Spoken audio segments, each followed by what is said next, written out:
STPL.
Okay guys, welcome back. We're here for our second series today. It's going to be Red versus NetWars.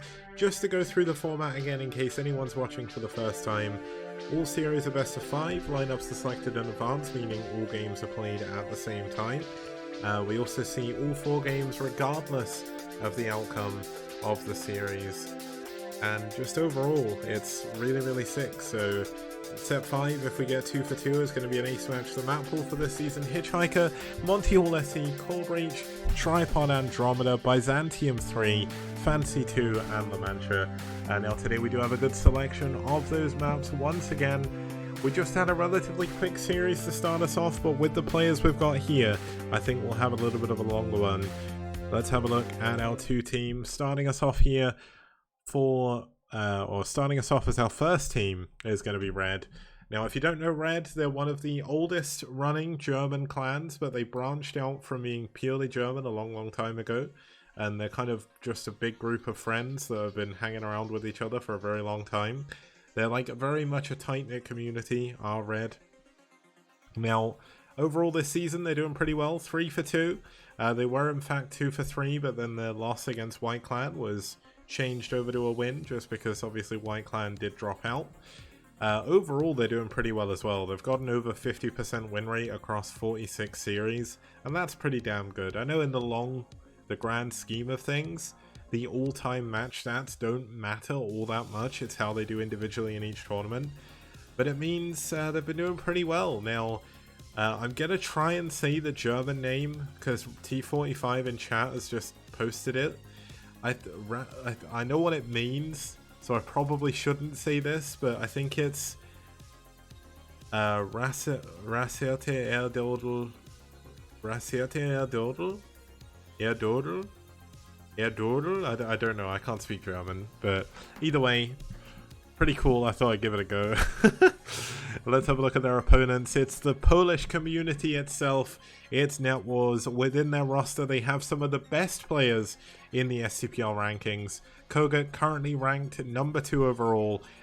He may have dropped to 3 after the previous series. We'll have to have a look at that in a second. But they're matched up with Red this season, 3 for 2. They did beat White Clan though, whereas Red lost to White Clan, so they do have a little bit of a psychological edge. And also the 6 times they've met, NetWars have won 5 of them, which is crazy. And apparently so it's Rasierte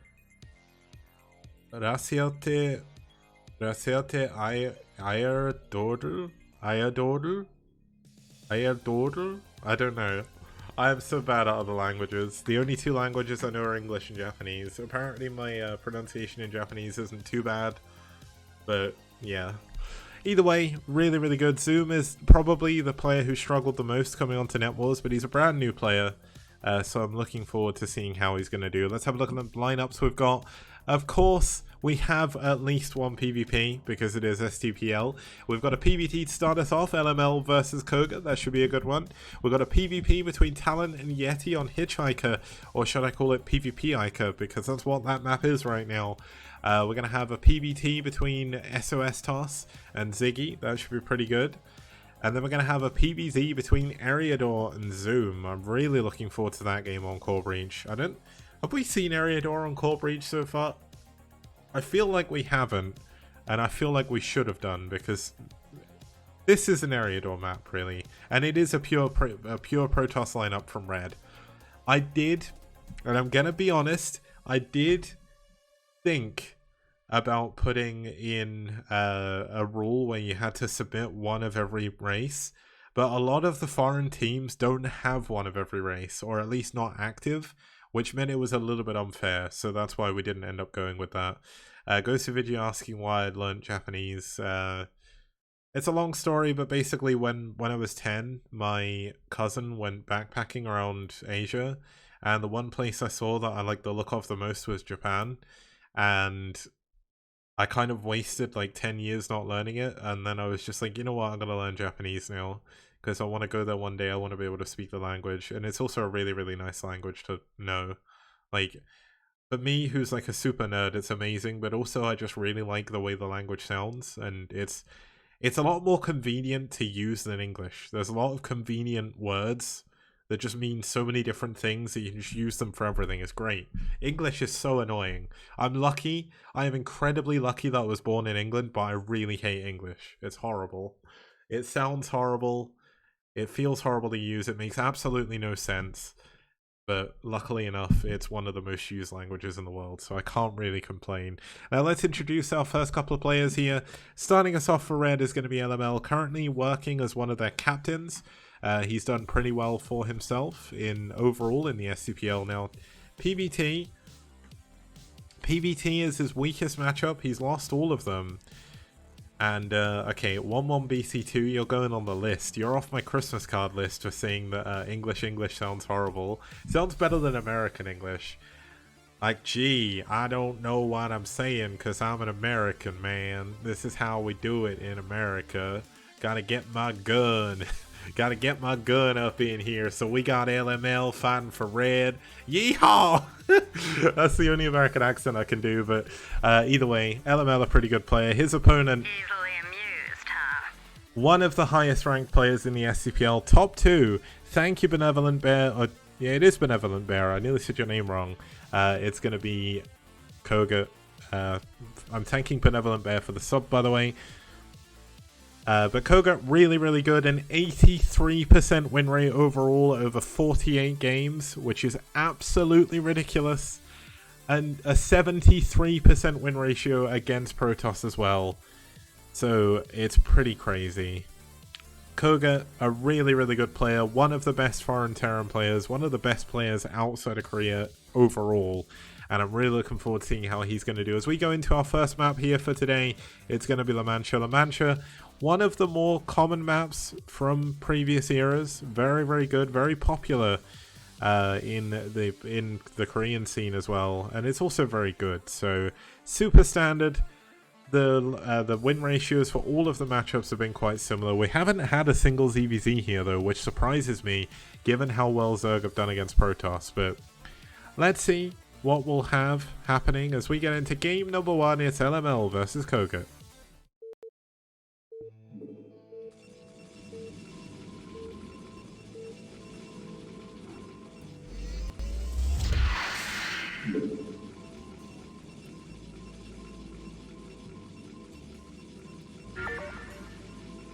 Okay, the game has begun, and starting us off in the top left-hand corner, we have the Red Protoss fighting for Red, which makes things a little bit easier. It's LML.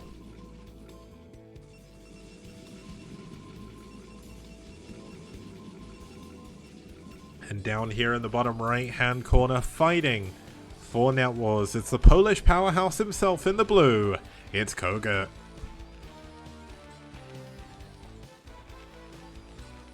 Now, I saw a couple of people in chat mentioning about if Koga's going to play in BSL 10. I hope he does. But Koga doesn't do great in solo tournaments. He's a very good player. He does do well. But compared to how well he does in team leagues, I definitely feel that Koga is a better player in a team league format. Like, he is so good in best of 1. Best of 1 is definitely where he shines. Like, he's got so many good strategic builds. He always knows how to play the maps. He plays against his opponent as well, which is really impressive. Metaphysics asked me, what are my initial thoughts about the Afrika Star League, the Afrika StarCraft Team League Season 1. Well, I love Team League, so I'm absolutely thrilled that it's going to be a thing. I'm amazed that Gillette is coming back to sponsor Brood War. That's also amazing. Hopefully it's a sign of good things to come. The one thing I really hope is, yes, this is Season 1, but I hope in Season 2 they keep the same season. The same teams. Because the one problem that modern team leagues have in Korea is, like, the clan leagues are really good. The clan leagues are really, really good, not that we can really watch them too much. But the teams are always mixing up.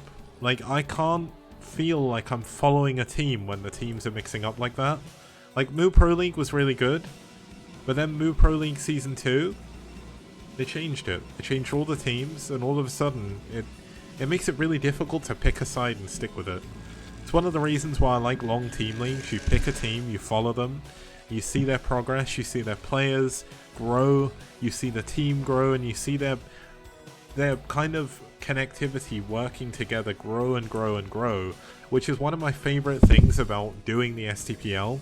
I've seen so many of the foreign teams get so much bigger, get rosters that are so much better, and also just do so much better in the tournament as well. Like Red in Season 1, they did okay in one of the 4 rounds, but that was it.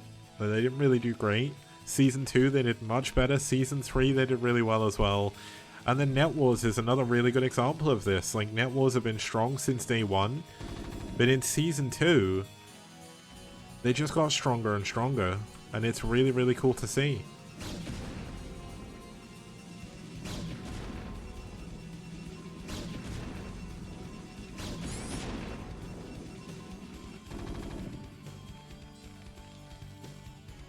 Now, I don't know if that came up on the microphone, but my cat is going crazy right now for some reason. She just did the craziest meow.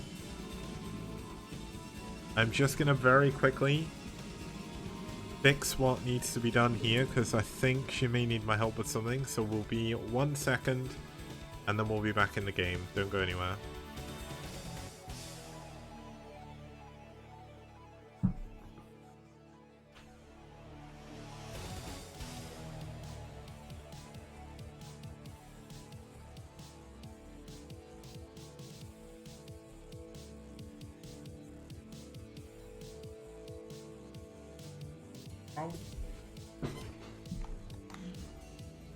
Whoops, and I didn't mute my mic. There we go. Okay, we're back. And I've just turned all the sound off.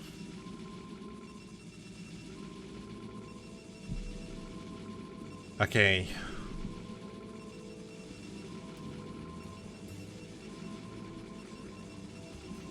Now we've got the first two Dragoons heading off here over to the right hand side of the map.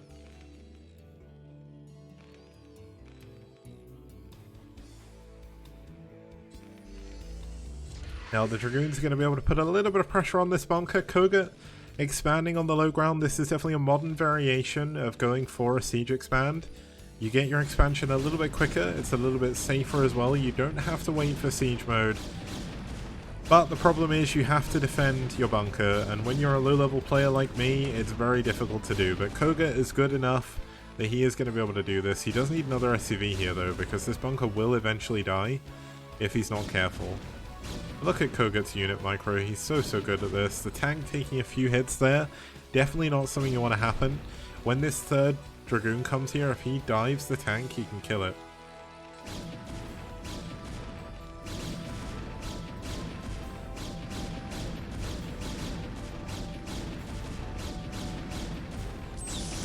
Now look at this, he is playing this incredibly greedily. Oh, he doesn't sting at the final hit.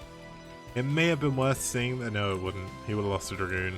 Look at this, LML pulling back perfectly. Now Koga still has his SCV alive in the main base. He sees the observatory coming up, sees the 3 gateways, and what is his response going to be? He's going into a second factory. No armory just yet, no academy, and no engineering bay. He doesn't need an academy or an engineering bay just yet. SCV still alive, going to be getting down here to the natural. We'll see that it's fully mining and will eventually go down, but he's seen pretty much everything he needs to. Now there's another building coming in here, I'm assuming. Yeah, it's another pylon at the front. Now one of the interesting things you may not know about Koga, Koga started off as a Zerg player. I don't know how long he played Zerg, and I don't know when he switched to Terran either. I remember Sale told me once, but I've forgotten. It's been a long time ago since I've learned that, but since then I think Koga has become a father of 2, I think he is now. And apparently he played Zerg longer than he's been Terran, but I mean, when you look at his results as Terran, I get the feeling that his switch definitely helped him out. Now we've got a 3rd factory coming in here. This is actually in the natural, which is a really weird position to put this. It makes it a little bit harder to macro if you're using like a rally point key or something. The meta saying you played Zerg until like 2016, which would put him at 15 years of playing Zerg. Oh, it's a 4 factory timing push. He's hiding this, that's why. He's trying to hide the... He's basically trying to hide the 4th factory away from the observer.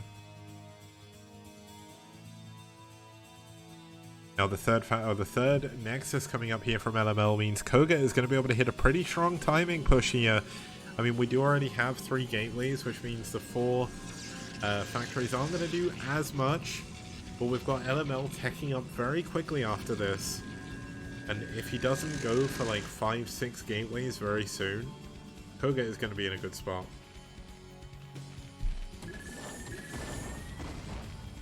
Well, losing this first observer would actually be pretty big. Looks like LML going to keep it alive for the time being. Go around the right hand side and see if he can come in. Oh, this is actually really bad for Koga. I don't think he expected LML to go here. He sees the 3rd factory on the low ground. LML is going to know there's a timing push coming here. And one thing I'd just like to point out is I think, if I remember correctly, that Koga was on an incredible win streak, and then he played against Bonneth and lost. Just trying to remember. Yeah, he was on an incredible TVP win streak and then lost to Bonneth, but looks like he's going to go here. He's pulling SCVs as well. This is a 4 factory, a 5 factory timing push. And this is pretty damn cool. So let's have a look at how we're going. We've got a lot of Dragoons out here. We've got a lot of tanks though, and a lot of Vultures out the front. Oh, and losing the health to the mine is actually a pretty big deal here.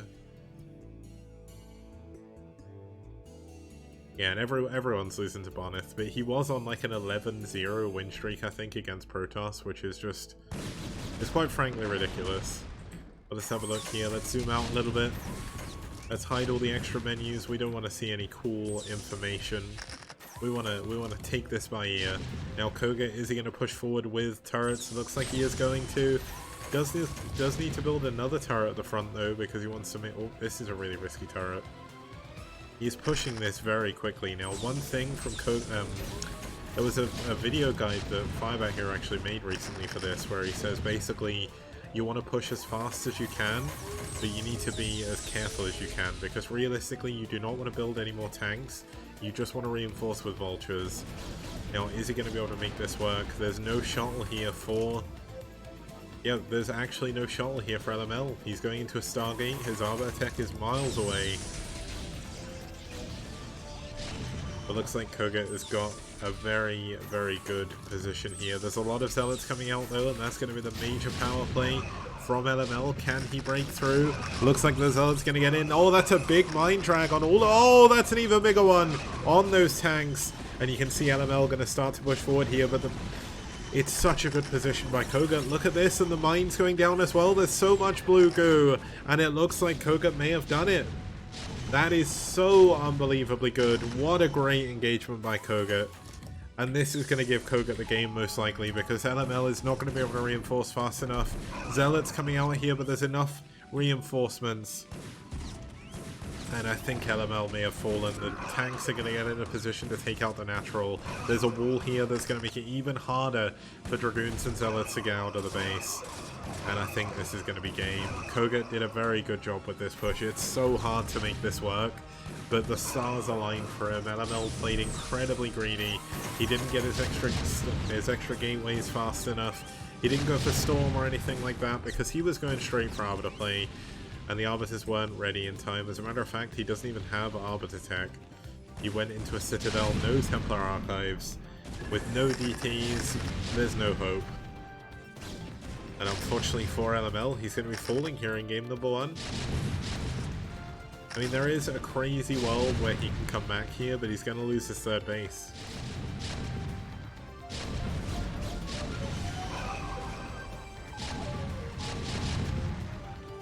Blue goo printer goes brrr. Oh, the mine could be pretty good here, but it's not going to be enough. There's so many vultures at the back here. The Dragoons at the front unable to do anything. And Koga wins another TVP. So another win by Koga is an incredible victory for him. He's done so much. He's won so many games. Just to point this out again, he's now at 41 wins, 8 losses. That is 49 weeks of games he's played. I think there's a couple of ace matches in there as well, so maybe about 38.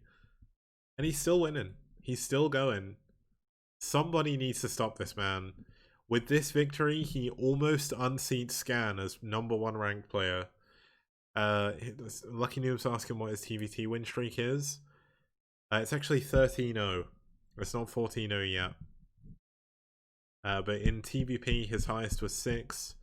And in TVZ, his highest was 6 as well. So yeah, I mean, Koga is an incredible player. We'll be back with game number 2 when we get back after this short break. See you guys soon. STPL Season 3.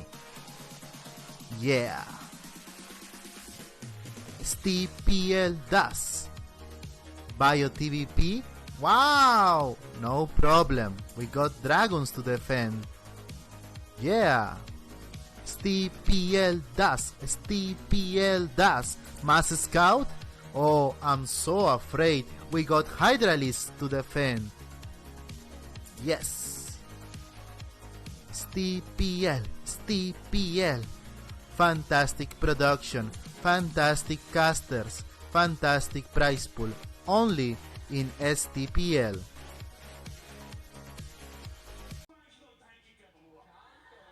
I'm about to overload my aggression inhibitors.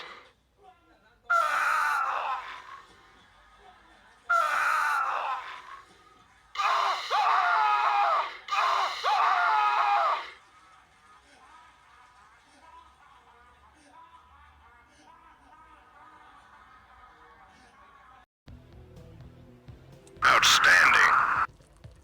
Rock and roll.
Coast 103.5.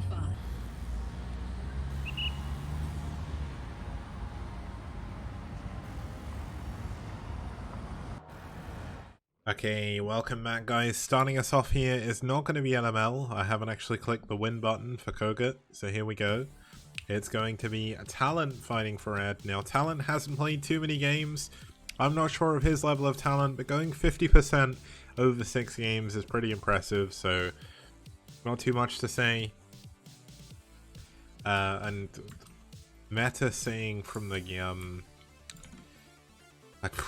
Meta saying from the thing that a barbarian puts milk in his tea. You put milk in the British blend of tea, the English breakfast tea. You put milk in it. That's how it's been designed. It's what we did. We went and we stole people's cultures. We made them somehow worse. That's what the British did. But you know what, tea? We actually did that pretty well. Like, we got the Indian China blend right, and we put milk in it. We don't put much milk. You brew it as well, so it's not too weak. And it's bellissimo. Bellissimo. But let's have a look at Talent's opponent. This man certainly has talent. It's Yeti. Yeti, rank 13 in the STPL, has done incredibly well for himself. One of the only players to take down one of the top ASL qualified Koreans in the STPL. 67% win rate overall. 68% win rate against Protoss. A very, very strong PvP player. I'm looking forward to it, as essentially it's just really, really cool. Really looking forward to it. The map we're going to be going into is Hitchhiker, so let's get into it. It's Yeti versus Talent.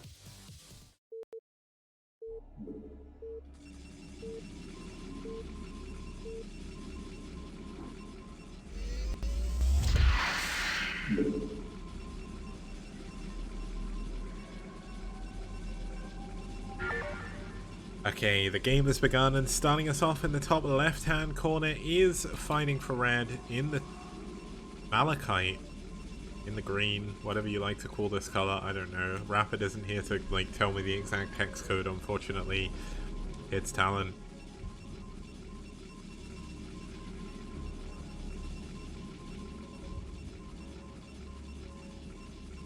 And down here in the bottom right-hand corner, fighting in the red for NetWars, it's Yeti.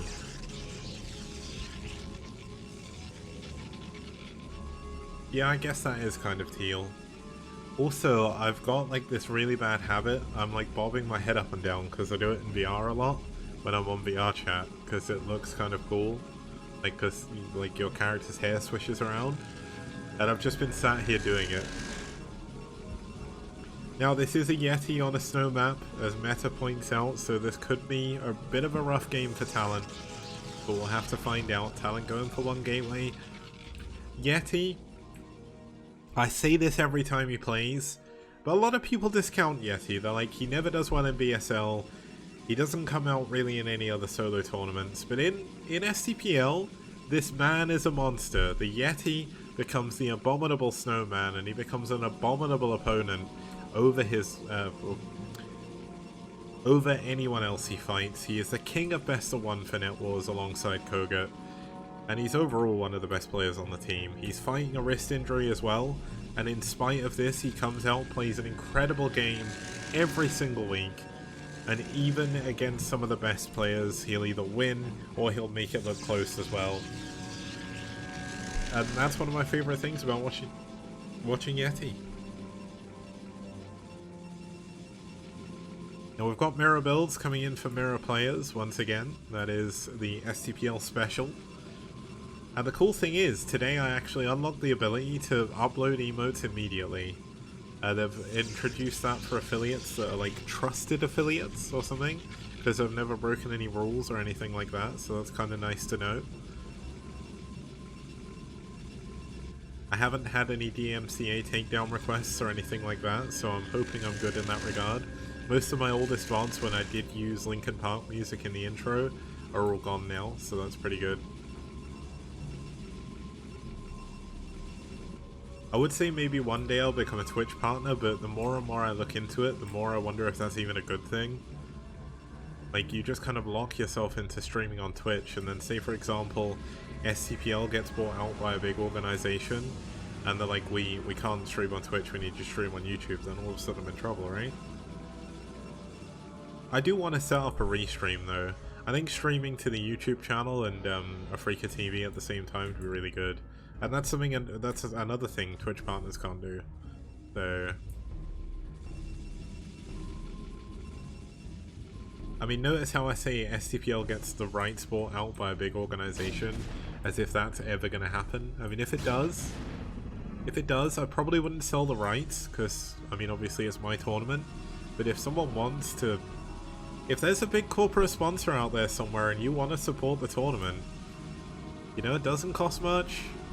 $2,000 is our biggest prize pool so far. And, I think it'll be pretty good. Now, from what I understand about the ASL Team League by Gillette, you're listening.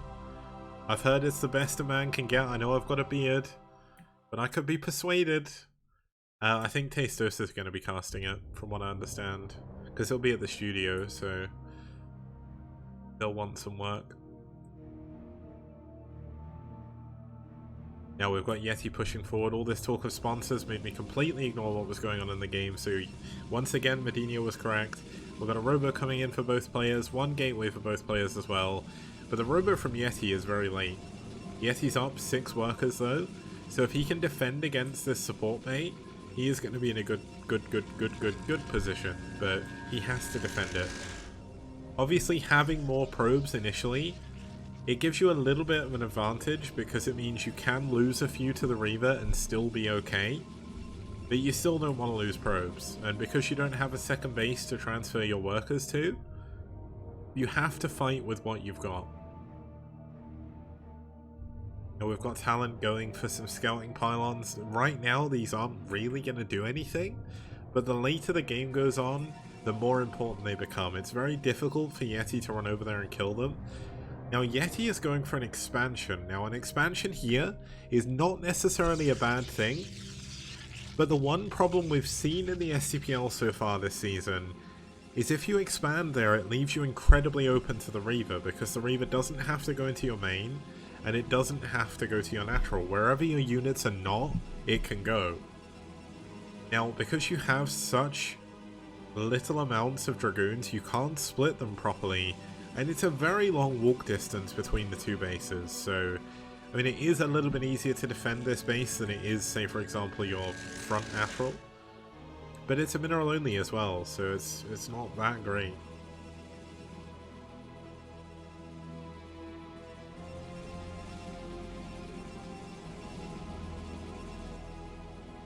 Now we've got Yeti going for his own brand of scouting pylons here. He's also got an observer out in the middle of the map. Sees his opponent's observer, which is pretty good, because he knows where to send as his second obs.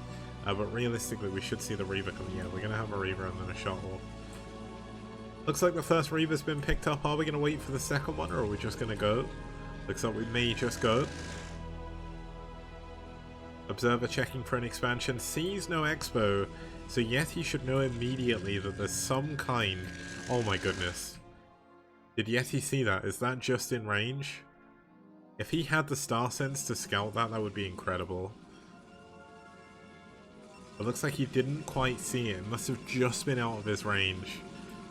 Oh, but there's a probe. The probe is actually stuck and he's going to see it coming. He's scouting around. He sees it. Okay.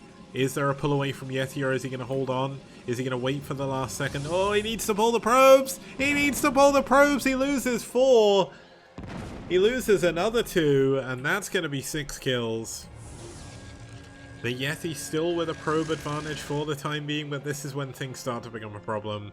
The Reaver is going to be over here. The Dragoons have to run so far to get back here to defend against this, and that was a nice set of Scarabs. The Reaver should have full Scarabs, so I should be able to see its kills in a second, but he's going to go and pick up his other Reaver for the time being. Now we've got the first shuttle coming in. I think he actually went, yeah, he went for 2 Reavers before the shuttle. Not necessarily a bad choice. Dragoon's in a position to help defend against this now as well. And Muesli asking, I don't get why he didn't take his natural instead. The problem with this base is it's very hard to defend. Like, say for example, he's up against 2 Reavers and a ton of Dragoons. If Talent just pushes through the middle of the map, all of a sudden you have a chance to lose the game. And yet he doesn't want that. Oh my god, he's going to get the Observer. This is actually a big pick-off. Can he manage to get it? He needs one more shot. No! But the other Observer in position. He should really go and kill it. And yeah, the ramp is safer to defend against. So, looks like Talent going to take a little bit of a risk going for this low ground main. He wants the gas a little bit sooner. Do we have a Citadel coming in here yet for Talent? No Citadel. Yeti, meanwhile, has no Citadel as well, but Reaver...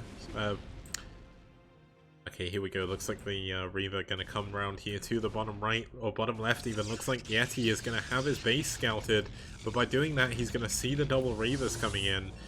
8 kills, 9 kills now on that Reaver. He needs to cancel the Nexus. Cancel the Nexus. Oh no, he loses the Nexus. He was too busy defending against the units at the front, and that's 400 minerals he is not going to get back.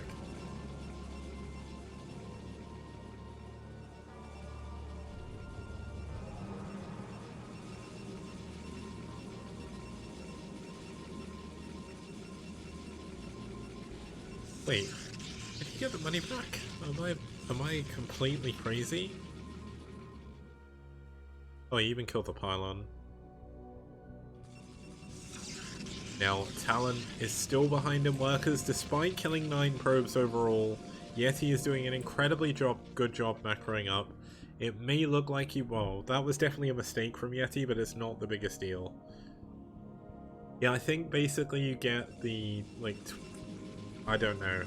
I think it's something like 25% or like, I don't know, like 15%. I know it's not much at all if it gets cancelled. It's the same with the upgrades. If the armory dies, but 30% maybe, yeah. Now we've got a lot of units coming out here from Yeti. Yeti gonna go for that third base again. An insult, well, not an insult to injury, a glutton for punishment over here in the bottom left hand side, and this is really good. It is going to be a little bit later, but this is where the problem starts to come in here for Yeti. Talent has his base over here. The observer is not going to see this. When I say he has his base, he's got the pylon, and he's going to elevate her onto the high ground. Now, is Yeti in a position to defend this base? That is the most important moment in the game. Is the observer going to be in a position to see this? I don't think he is. And Yeti's going to have to struggle to scramble to get everything over. Now let's have a look, see if Talon's going to see this. Oh my god, Yeti is so good. Look at that. Perfect dodging. Talon has no idea this is coming in. And this is going to be a big, big Reaver drop. It's only a single Reaver. It's not the end of the world. The Reaver Scarab getting 5 kills. 7 kills immediately. I know he gets another couple of kills as well. He needs to pick up his Reaver though. This could be another big moment here, but looks like he is going to be able to get away, and his supply lead in workers is insane. Yeti pulling more probes, so this is not a position you want to be in. Oh my god, the shuttle nearly goes down. He kills the shuttle, but all the probes are running into the Reaver Scarabs. Kaboom! Boom goes the dynamite there, and it looks like Talon is going to break the base of Yeti. Now this is the problem with expanding here. If you do not have scouting pylons, you're going to lose the base. Now the trouble is, can he even get down here to defend against it? We're going to have Yeti pushing through a small choke to try and defend this. The Reavers are not going to be able to be shuttled away. And that is the one benefit. The first Dragoon, the scouting Dragoon out here, going to take one for the team while he tries to get in a position to defend this area. Now one thing to remember is Talon's units are stuck. There is no escape. So if Yeti has enough units, if he gets the right shots off, he is going to absolutely annihilate this army. And oh my god, there's so much blue goo. But the Reaver's still alive. This could be a big moment. Looks like both the Reavers going down for both players. But Yeti with an overwhelming victory on the ground. Now is Yeti going to expand to that base again? Looks like he's planning to. Getting ready to push into the main of his opponent. There is a scouting pylon here to see this. But does Talon even have the units to defend against this? I'm not so sure, but oh my god, no, this is not good. Talon is going to fly straight into the Dragoons. Oh my god, yes, he's going to be able to get it. He just needs to target fire it. No, he doesn't. Oh my goodness, no, this is not good. Yeti is about to lose a ton of probes again. But oh no, Yeti needs to pull those probes immediately. 4 kills, another 2 kills coming on that other Reaver. But the Reavers are stuck. The Reavers are going to get killed. There's no way away from them. They're going to... oh, they're going to get away. They're so close to death. Another... oh, another... oh, no, he loses both Reavers.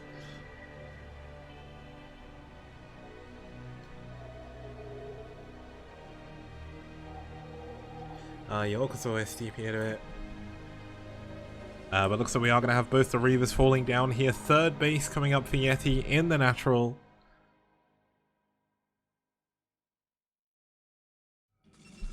Talent is very... Well, he's in a very awkward position right now. He does have the 4 gateways. The Zealot leg speed, I think, is done, which means this is a little bit easier. But, I mean, losing all those Reavers over and over again means that Yeti is in a pretty good spot. He's not ahead in workers anymore, but he still is ahead in supply. And it looks like Talent knows that he can't push through here. Now, this is one of the big features of this map. You have this small canyon in the middle of the map, and it makes it very difficult for either player to go through. Now, Yeti doesn't have vision of that high ground, whereas, well, now he does. Apparently, oh, he's got an observer there, that's why. Yeah, this is a little bit rough for Talent. Yeti still doing a very good job. Yeti catching up in the probe count. Third base is up and running. This means we'll have a third gas coming in from Yeti. Meanwhile, Talent forced to take a mineral only.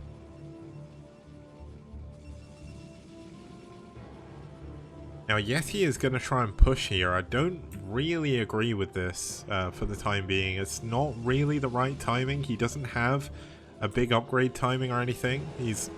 Neither player has any upgrades, which is something. Storm is on the way, and he doesn't have any Reavers to do any damage, so I'm not really sure what he's planning to do, but we'll have to see. Templar Archives coming up for Yeti. This is way behind his opponents. Now, this is a lot of units. There is 2 Reavers here. They are going to be able to get a few hits off. But I think this is ill-fated by Yeti. He loses one of the Reavers immediately. The Concave is absolutely incredible. And this is rough. Yeti may have just thrown the game away here. This is so many units going down. There's still the Reaver at the back though, doing a ton of damage. Storm is not yet finished. The High Templar getting focused down. The Reaver still alive, and Yeti somehow wins this engagement. I have no idea how he managed to win that engagement there, but this means he's going to be able to push forward even further. There's 3 High Templar that have just popped without energy for Storm. And oh no, that Reaver Scarab could be massive. It could be massive, but no, it bugs out on the Dragoon. But this base is going to go down, and with this, it's going to push Talent down to a single gas. And a single gas in PvP is just not good enough. When your opponent's on 3 gas going up to a 4th base, it's really rough. And look at this, the Reaver going to fly up to the top right hand corner. There's absolutely no recompense for this. A big Scarab going off for the first one. Can he get a second one? No, he targets the wrong probe, unfortunately.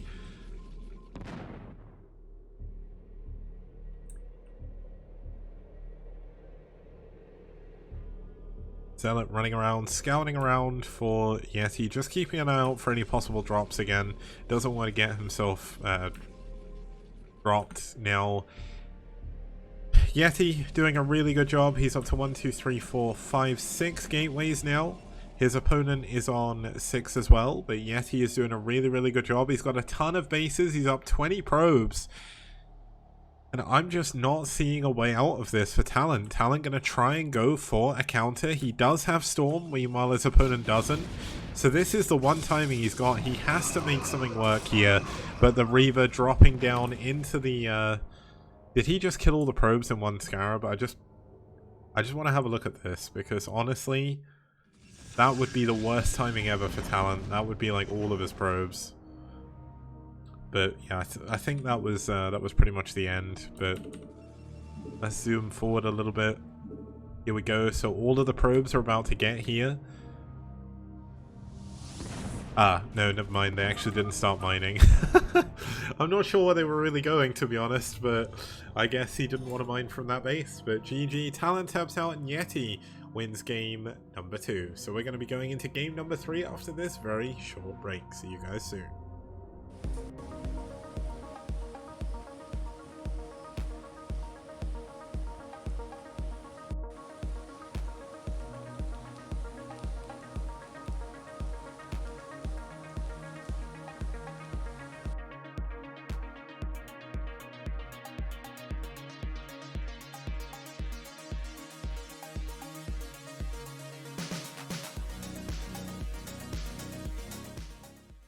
Toss a coin to your content creators, oh valley of plenty, oh valley of plenty, oh.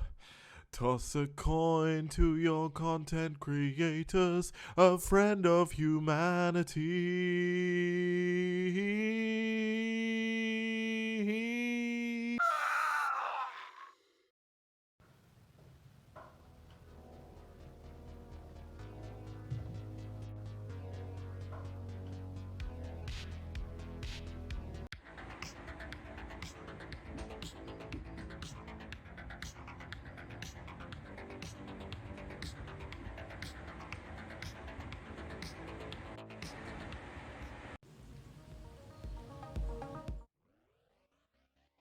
Okay guys, welcome back. We're going to be heading into game number 3 here between SOS Toss, who doesn't have many stats in the STPL at all, so nothing much to say about that one.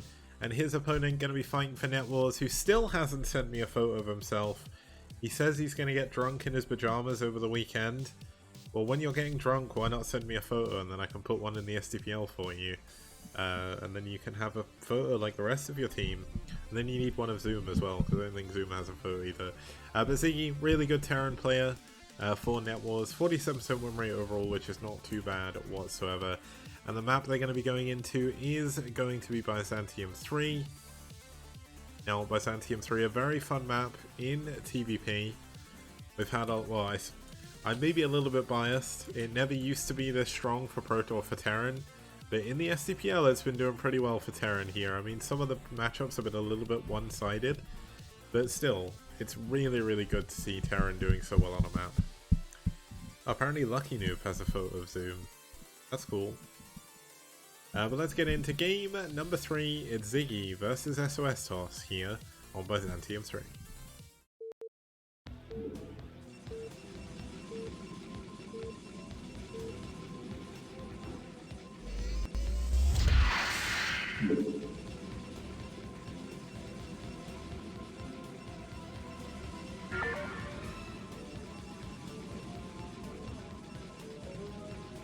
Okay, starting us off here in the top right hand corner in the blue, fighting for red, it's SOS Toss.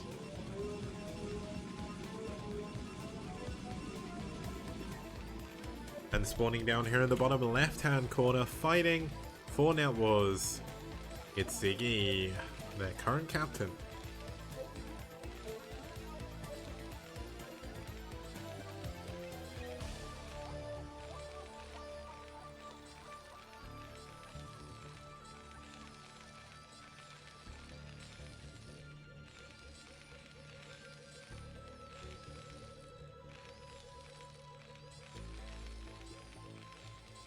Okay, let's see what's gonna go on here. Looks like SOS Toss is getting ready to do nothing weird. I didn't see the blue on the blue.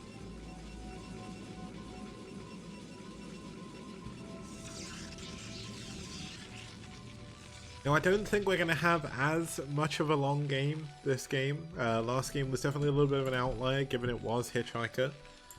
Although, sadly, it wasn't on the map outlier, so I can't make that pun.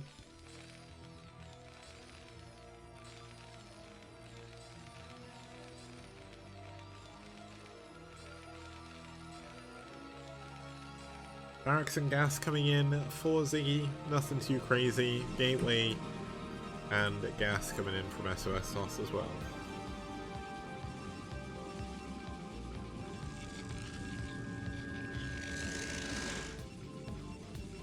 Well, someone called K popped up earlier in the chat. I can't remember the name from VR chat, but they've come from the world I hang around in. And it's really weird because I never speak English in VR chat, so they never hear me really speak my actual language, which is kind of funny. It's also kind of like, I don't know, I feel really nervous now.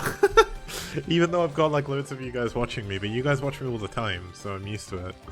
It's just when someone else comes to watch me from like somewhere else, it's like if my friends are watching, like my real life friends, I get super nervous. I don't know why. It's not like I've not been casting and commentating now for like 4 years. The first commentary I did was in 2015.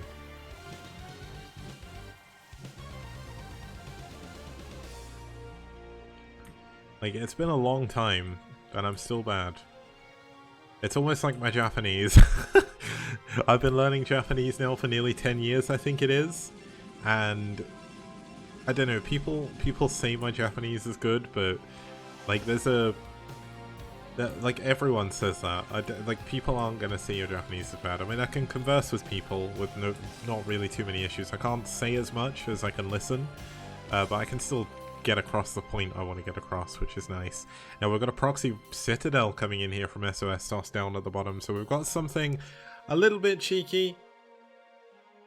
Proxy Citadel means we're going to have very fast DTs. Now is Ziggy going to be prepared for this? It's going to be a rough ride for him, but this is it's actually a fake out on the SCV. He went, rather than for Dragoon range, he went for +1 attack on air. Now he does need to cancel this and go for range. Like he has to do it. He has to do it at some point. Now, oh my god, can you imagine if he goes for a Stargate and goes for a stove? There's a gateway coming down here. If he builds a Stargate and just builds a scout and goes for +1 attack with the scout, I'm going to be absolutely floored. Oh man, that would be incredible. Templar Archives coming in. Is there going to be a Stargate? Is it actually going... I suppose he still needs to worry about... I mean, range should have finished by now, I'm fairly certain. Ziggy getting ready. He's scouting around for everything right now. Oh my god, he didn't see it. He knows there's a proxy, but he can't find it. Oh no. Oh, he's going to see it. Oh my god, this is so important. This is such an important moment in this game. Everything, SOS was basically betting all on DTs, and now it's not going to work. Immediately the engineering bay comes up. There is still very little time before the DTs start to come out. If he can get... well, mines are almost done, so he should be able to defend this no problem.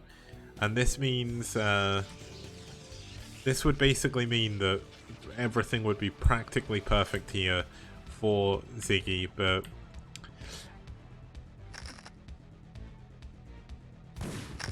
yeah, I don't know.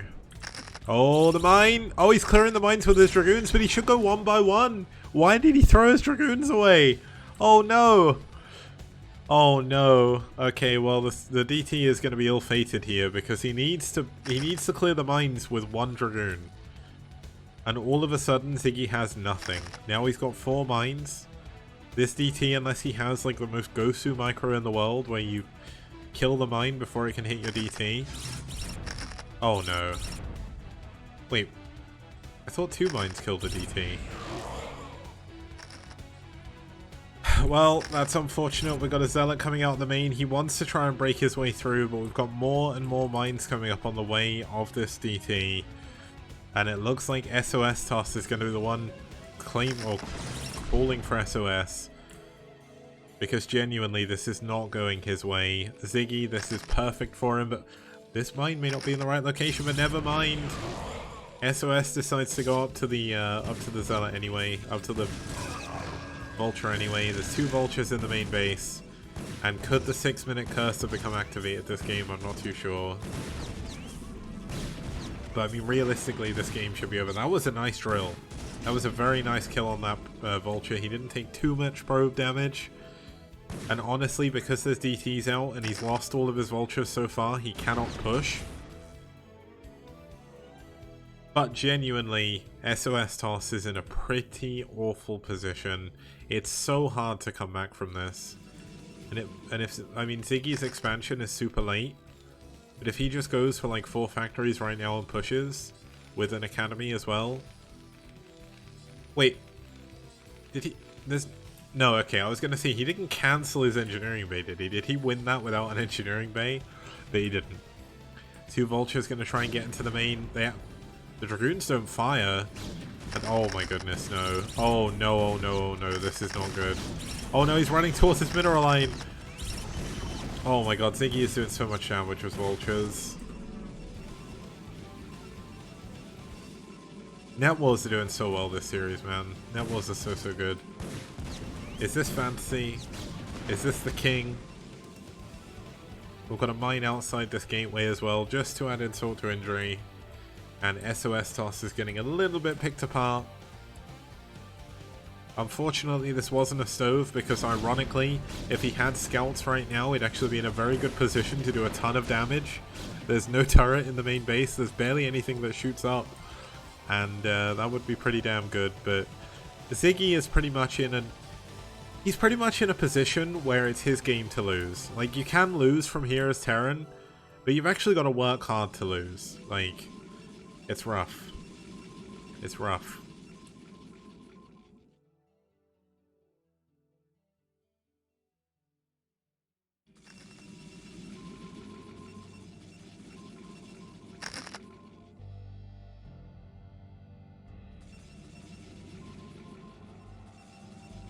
Now we've got a lot of vultures around, scouting around for hidden bases. And Ziggy's basically making all the right choices. Like, the amount of times you could lose a game from this situation because your opponent hit a base somewhere and you just didn't know about it, it's rough.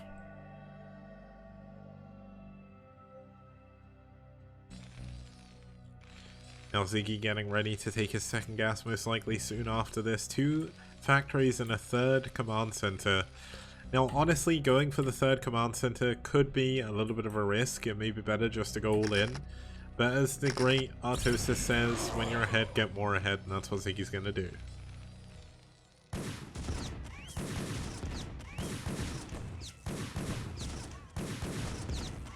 Another DT getting taken down as well, adding insult to injury. Really putting the knife in and twisting the wound. Really putting the knife in the wound and twisting it as well. Stargate coming in. This is going to be for Arbiter play, I believe. I mean, going for carriers here could be an opportunity, but I mean, if Ziggy just pushes, the game ends if you go for carriers from here. And there's no Templar Archives coming up, so it probably is carriers. As we've all learned from previous years, building carriers is a useful skill to have, so perhaps he can make a miracle happen. Can he channel the power of the Commander, Stork, to give him a win in this game? He's doing a pretty good job macroing up his probes behind this, so he is managing to slowly catch up with workers. I mean, Ziggy's got his 3rd base coming up. He's going to have a third comsat, and he's going to push.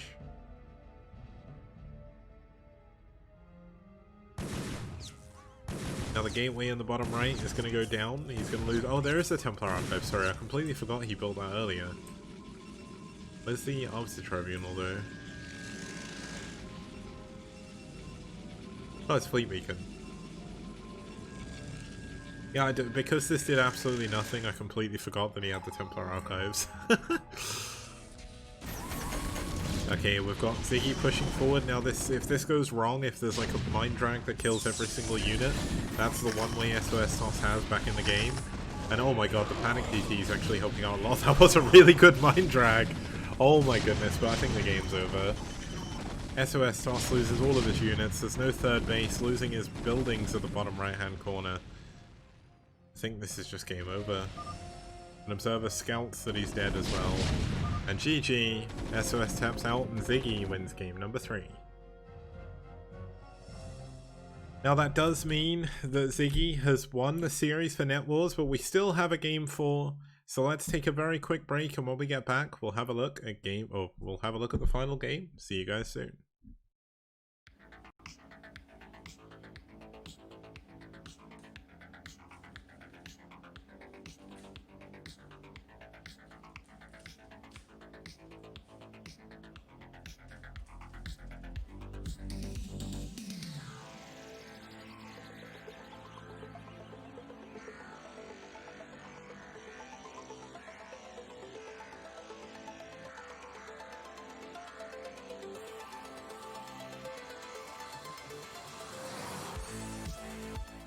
And people like Kix, for example, who has an encyclopedic knowledge of every map that's ever been released on StarCraft. And he's a map man!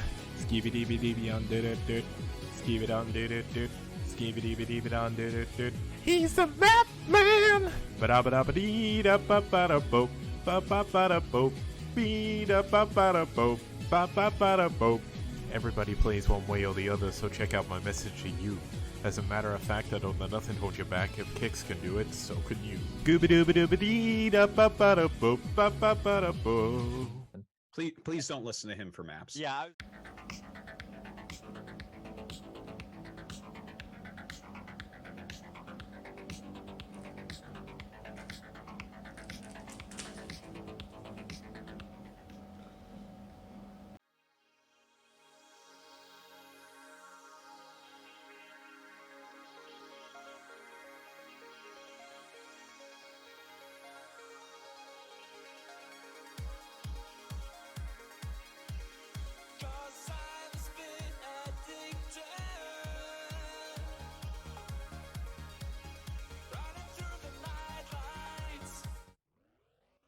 Okay guys, welcome back. We're going to be heading into game number 4, sorry. NetWars have won the series 3-0, but Red Ariador is going to be standing here to try and keep the dream alive, try and keep the pride alive for Red here as our final player. Ariador, one of the oldest players in the STPL in terms of the length of his playtime. His opponent going to be Zoom. Zoom hasn't won a game so far, so this is Ariador's... This is Ariador's perfect chance to get a win on the board here for Red. We're going to go into Core Breach and we're going to get started right now.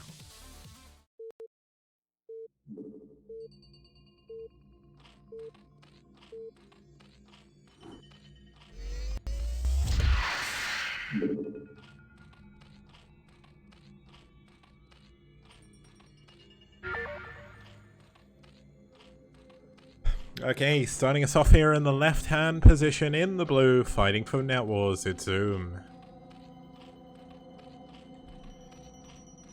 And in the top right-hand corner, fighting in the red for Red, makes things easier for me, it's Ariador.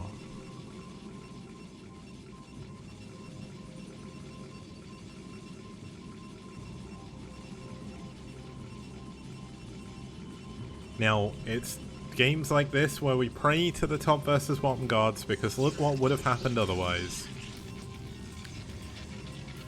You guys wonder why I put the rule in for top versus bottom? This game is why. Green versus green. Midori tai Midori. No way you can cast this properly. I made all of the art and stuff like that. The only stuff I didn't make is the camera background. I made everything else. Thank you very much for the nice comment. Means a lot. I spoke to Nice Username a lot as well to get his opinion on some of the things I made. I'm definitely not talented. I have just got way too much time. I spent so long making all of this, like so long. I also made all of the overlay. Radley Ghost King helped me out with all the SQL side of things because my old database was terrible. But all of the stats and stuff. There we go. And Anonymous, I really messed up with that, and I need to re-record that at some point. Because essentially my friends in real life pointed out that I could have just done streamer and it would have worked so much better. Oh man. Oh man, it's so funny. But yeah, pretty much like it's really cool that you guys like the production. One of the things I always wanted to do, and one of my goals for the STPL, was to always have to eventually make a professional looking tournament myself. And it's not easy. Like, it's not easy to do production. It's not exactly as hard as maybe people would think. It does take a lot of work, though. And, I mean, it's work that I've enjoyed doing. I wouldn't have done it if I hadn't have liked it. And I'm just glad you guys like it, because otherwise I would have wasted all that time for nothing. Now, we've got Ariador going for one base here. It's going to be one base Corsair DT, most likely. This is Core Breach, if you've not seen this map before. It's, like, in a covert. Basically, you've got the disruption webs all the way around the outside. Now, an interesting thing you could technically do on this map, as Ariador, is go for Storm and storm your way through the eggs. I don't think that's what we're going to see, but we do have a Forge coming in.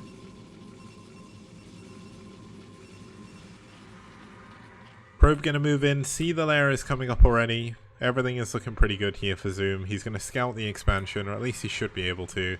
Zoom doing a really good job. phasing the Zerglings out, but Eriador has been playing this game long enough that he knows there's a hatchery there. Like, he doesn't need to worry too much about that. Now, the probe is going to be able to see the...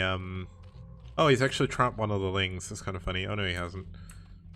Yeah, the probe can just sit there if he wants. Now, this is actually a mistake by Eriador. It does need to make sure he keeps that alive.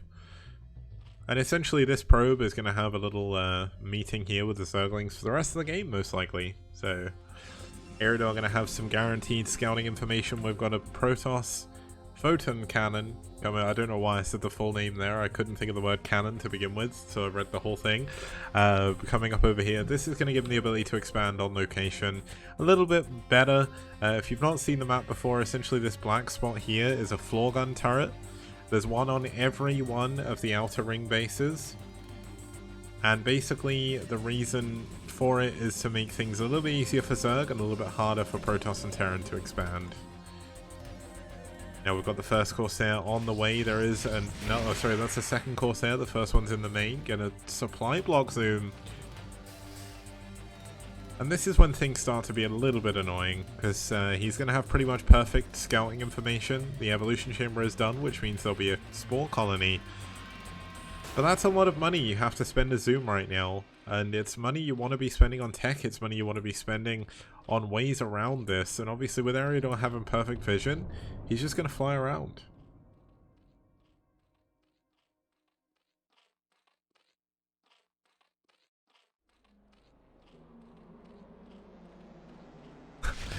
Lucky Noob saying in chat it's important to say Protoss Photon Cannon to distance. Why do I keep saying cannon? Cannon. Photon Cannon. It's important to distinguish it from the Zerg and Terran photon cannons. Cannon, like no one says cannon. The cannon is like how the Americans say it, right? It's cannonball. Got a cannonball in here. Use those in the Civil War, cannons.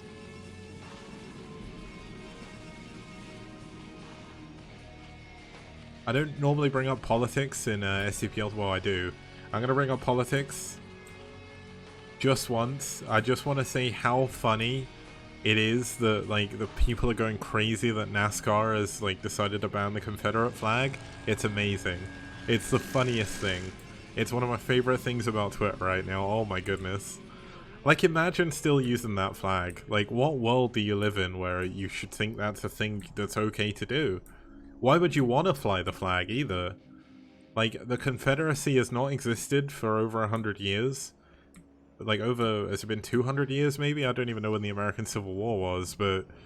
Like, realistically, they lost. Are you happy, like, commemorating the users? The losers, even? Like, if you're gonna use a Confederate flag at NASCAR, just fly the final one, which was a white one. Oh my god, Eriador keeps his final... Oh my god, he's doing so much damage.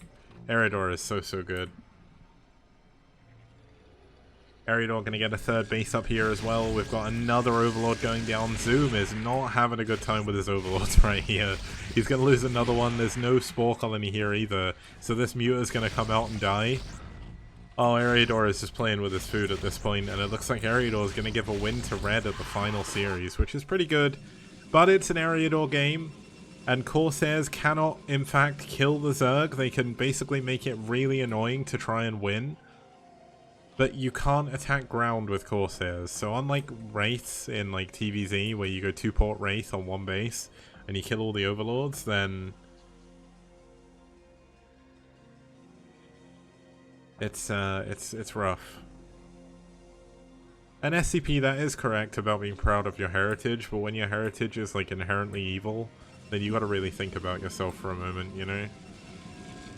That's why I'm really happy that they're pulling down a lot of the statues in the UK that commemorate slave traders. Like, people who made a ton of money from selling human lives, because they're horrible people. Eriador is going Fleet Beacon. What, is this carriers? Are we gonna see carriers in PvZ? I sure damn hope so. Even if it's just for D-Web. I'll take a D-Web game. If he goes Corsair Reaver, which I think he's going to, yep, Corsair Reaver D-Web is perfect. So perfect. And also, just one, like, it's not controversial to say this, but F the British Empire. I don't care if it's my heritage. We were horrible, we did some really horrible things, and even though we profited from it and became one of the world's biggest economies because of it, I do not agree with it, and I think the people in the UK who feel that way are just absolute morons. There we go, back to PvZ. I'm sure there's someone in the chat who's actually like, yeah, I won't be knighted. I'm fairly certain I would never be knighted anyway. I wouldn't agree to be knighted. I have morals. Yeah, there's like the one other British person who follows StarCraft 1 other than Cadenzi is probably really angry right now, and they've just tuned out in disgust. They spat their tea out and it's all over their screen right now. Their pinkies raised, and they're really angry. They're coming for me.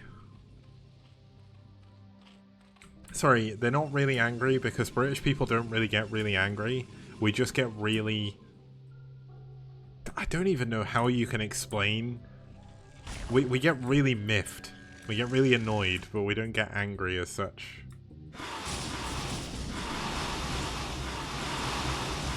Okay, so in this EVP we've got a lot of mutless coming in here. +1 carapace is done, but +1 attack from the Corsairs does nullify that. Now I don't think Eriador has lost a single Corsair this entire game. Oh, but now he's going to lose a load of them. Oh, he only lost 2 or 3, wow.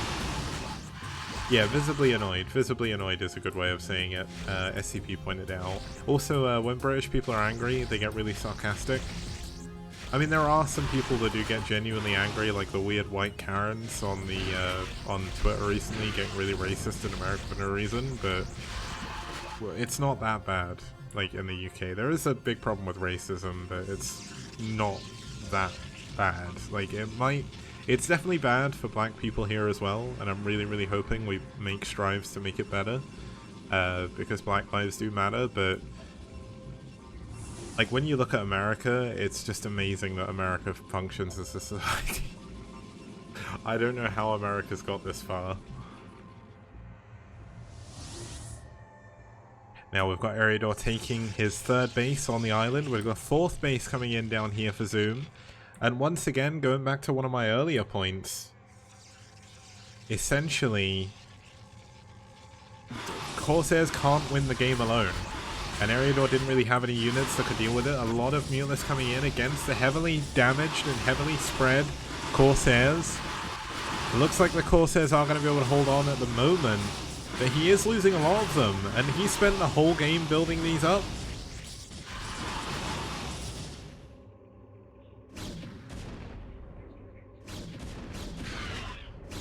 Now because oh my god, he loses a Corsair again. Now he was going for Reaver. Is he just massing Reaver and Shuttle? The fleet belt, it is just mass Corsair. He's going mass Corsair. The Shuttle's going to be used to ferry some probes over. Yeah, and the armor meter is a little bit better than Corsair damage, but still, it nullifies it in a weird way, but it's now +2 against +2.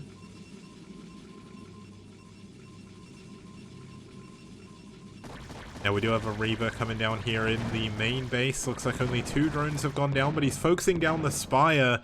He doesn't have the Scarab damage upgrade, but this is massive. This is the main way. Oh no, this Reaver's gonna die. Oh my god, he's actually gonna sack one of the Reavers. Is he gonna be able to get the Shuttle away? Well, if this Shuttle gets the Reaver away, that'd be incredible. He's moving so quickly, he's gonna drop the Reaver to try and save the Shuttle, but I think he maybe would have been better to keep that alive. Now, there was an Overlord coming over here to the island that does go down. Eriador's 3rd base, or 4th base even, is up and running. Yeah, as SCP points out, it is bad, but it could be a lot worse. And it can be a lot better as well. Now we've got double Robo coming in, Scarab damage coming in as well. And Scarab damage is kind of the I win button with Reavers, because they do so much damage now. I mean, the Corsair count is so unbelievably big again. This is not enough Mulisks. The moving shot by Eriador, very, very good. Well, apparently Bonis did the maths, and Catspore is saying that if he remembers correctly, one attack Corsair versus one armor meter is half of the splash damage taken away compared to 0-0, which is actually a pretty big deal. Splash is a massive... It's a massive component of how Corsairs function. It's kind of like the, kind of like the Valkyrie. Without the splash damage, like, I mean, the Corsairs still do damage, but it's not that big of a deal. Now we've got Reavers coming in here. There is going to be absolutely no way these are defended. There's +1 attack. Well, not +1 attack, but the attack upgrade. We're going to have D-Web coming in on top of these Hydras. He doesn't even need to worry about that for now. Well, there we go. First D-Web. Oh my god, he messed up. But look how much damage this is. Oh my goodness. 150 damage, I think it is, per Scarab, or 100 or something. That's definitely a few too many D-Webs, but I mean, the drones are going to get away, at the very least, but the hatchery is going to go down. Like, this is a base? Oh, it's 125. There's the one thing in the middle. Now, we've got a lot of Hydras from Zoom. They're not fully upgraded. They don't have any ground upgrades, and even if... Oh, they've got +2 attack, sorry, but they've got no carapace. But when you're up against, like, Reaver damage, upgraded Scarabs, I mean, armor doesn't help. Like, the Hydras are gonna die, right? That's just how it is. Now, what is this upgrade? Is this Corsair Energy? I don't think I've ever seen this upgrade icon. Now, the good thing Ariador could do is D-Web on top of the D-Webs. I want to see it happen. Yeah, is this Corsair Energy? Wait, let's actually... so it's about to finish. Corsairs are on 200 energy. Are they going to go up to 250? That is the question. Yes, it's Corsair Energy. I've never seen that upgrade before, I don't think. I've been watching this game since 2008, and I don't think I've ever seen that upgrade in my entire life. I don't play Protoss, I must admit. I didn't actually know there was a Corsair Energy upgrade. That's probably a bad thing to admit as a caster, but the base goes down, 3 drones go down immediately. And Ariador, sticking to his name of drone, gonna come in and put the hurt on. Looks like he wants to chase down these mutas. This is a big number of mutas. There's a big drop coming into the 4th base. There's no defense over here other than a few cannons. But there's not that many Hydras here, and then as soon as the Reavers show up, this is going to get cleaned up. 4 Reavers going to be dropping down to 125 damage. Corsair Energy being used on the D-Web or D-Matrixes. Look at this! The Reaver survives with 2 health! Catspore saying the Muta is going to wreck. I don't think so, sir. All of these Overlords are going to go down. Zoom is going to get supply blocked again. And the Reavers are going to clean up everything. Pusagi for sure. That was ridiculous. All of the probes go down here, which is a pretty big deal. But the Reavers survive, the Corsairs survive, and he's going into carriers. We've got carriers in a PvZ. That's exactly what we want to see to end out the day. Perfect game to finish us off here. Very nice back and forth, but with Ariador doing very, very well. Now let's see how much damage Ariador can do down here. There's actually 3 Mutalus here. They're not in a position to kill anything. There's 2 upgraded attack, but +3 damage. Oh my god, the Reaver Scarabs. Oh my goodness, it's so much damage. And look how quickly this is going to die against 4 Reavers. Or 3 Reavers. The 2 HP Reaver died. It is all futile, but it's really, really fun. The Hydralistan is going to go down. We already lost the Spire earlier. Hive isn't done. Like if he had Hive a lot sooner, I mean, this is good. This is a good engagement. He's getting a lot of the Corsairs. Imagine if he had Devourers and Ensnare. Like, he's been on 5 bases now for a while. He needed Hive a long, long time ago. Reaver's going to come down here. They're going to be doing so much damage. GG. Zoom taps out. Ariador continues his win streak. And Zoom, unfortunately, will be continuing his loss streak. Really, really nicely done by our red Protoss player. And just overall, it's really good to see him play. Now let's add that final victory to the overlay. And let's end the series. I've had a good fun time today. It's been 2 hours, 11 minutes since I first started. I started at 4 a.m. in Korea and Japan. I'm now at 6 a.m. So everyone on VR chat is not going to be around. So I'm going to have to find something else to do. We're going to give the win to NetWars. Obviously, it's 3-1 in favor of NetWars. So they're going to be feeling pretty good about that. They are going to be heading up. Pretty good for them to get further up the table. Now, we did have one walkover this week. It was Valhalla team versus EF. EF did not show up due to management having a power cut, so no one was around for the right time. But it's okay. We'll add that to the overlay a little bit later. Let's just have a quick look at the standings for this week in just a second. So just making sure that it's definitely added everything. Yes, it has. And then we'll reload the overlay and we'll have a look at the standings. But yeah, Eriador, very good Protoss player, very fun to watch. Unfortunately, he won before we got to the carriers, before we got to see the carriers, should I say. But overall, just a really, really fun player to watch. So let's have a look at the standings. As I said, Valhalla team and EF, there's a walkover in there. So EF will go to 4-3. Valhalla team will go to 5-1, matching with IRK. But IRK will actually be a little bit ahead due to their win ratio. So we've got Soul at the top, Valhalla team in third, IRK in second. EF are going to drop down to, I think it's 6th. Red holds 7th. And I've missed out, it's so hard to read this. Basically, oh, I didn't change the, whoops. It's out. The secret is out. It's all a green screen, but it's all good. But White Clan at the bottom. It's not the biggest deal.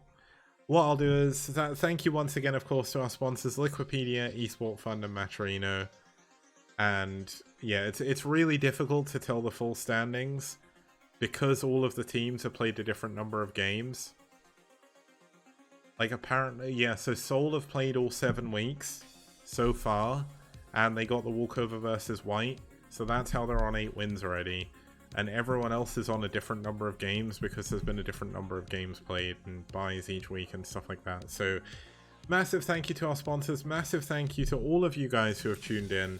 Thank you so much for any support we've received. Not only today, but also previously. You're all helping the STPL grow. And it means so much to me. The STPL is my baby.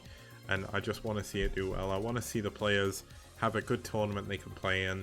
I know that there's been a few weird things this week, but hopefully you've all had fun.